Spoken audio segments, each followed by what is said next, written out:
Also, first responders will continue their search for a man missing from yesterday's floods, but this location will be at Highway 90 and Leon Creek there on the west side. Yeah, the Buress family is looking for their relative Derwin, who they say got caught up in that flood water. That's where we find KENS 5's Earl Stoudemire live this morning. Obviously, Earl, this has got to be really tough for this family, just not knowing.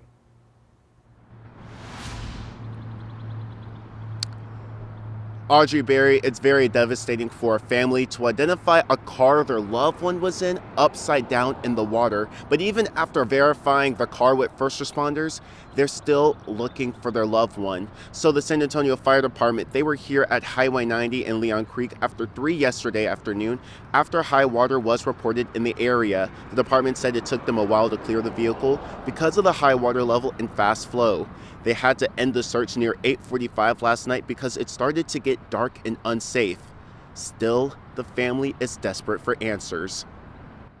And we just need to know, we need closure. We need to know where Derwin's at. If Derwin's landed in the field, he needs help, we need to know so we can help him. Now rescue crews are going to continue the search this morning. We'll continue to follow for updates. Reporting live, Earl Stoudemire, KENS 5.